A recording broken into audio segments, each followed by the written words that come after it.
प्रणाम दोस्तों, जय माँ तारा। मैं मयूरी नंदा आज आपको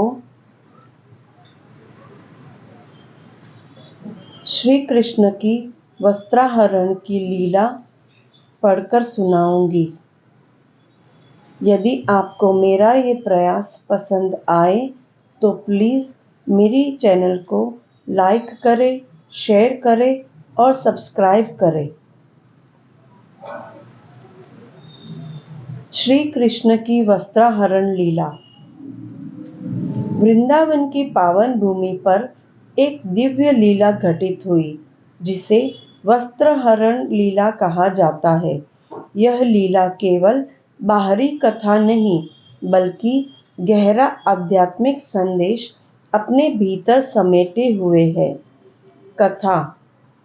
मार्गशीर्ष मास की शीतल रात्रियां थी।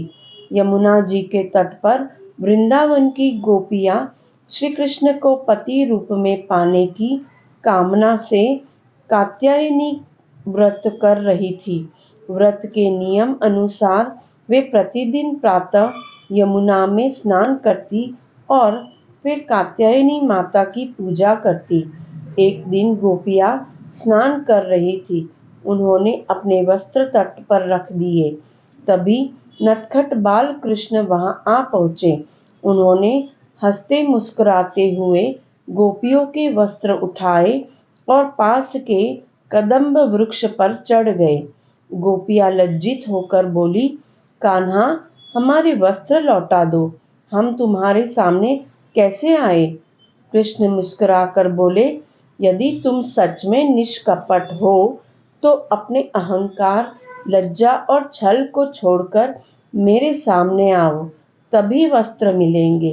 गोपियां समझ गई कि यह केवल शरारत नहीं, बल्कि भगवान की शिक्षा है।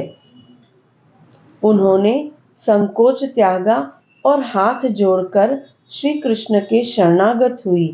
तब श्री कृष्ण ने उनके वस्त्र लौटा दिए और कहा, जो भक्त संपूर्ण समर्पण करता है वही मुझे प्राप्त करता है। लीला का गूढ़ अर्थ। 1. वस्त्र, अहंकार, झूठा अभिमान। वस्त्रहरण अर्थात आत्मसमर्पण की परीक्षा। भगवान के सामने आत्मा को निष्कपट और नग्न निर्मल होना पड़ता है।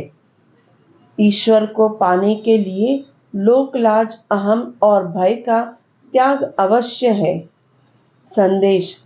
श्री कृष्ण की यह लीला सिखाती है कि ईश्वर को पाने के लिए बाहरी दिखावा नहीं, बल्कि भीतर की शुद्धता चाहिए। जब जीव अपना सब कुछ भगवान को अर्पित कर देता है, तभी सच्चा मिलन होता है। जय श्री राधे।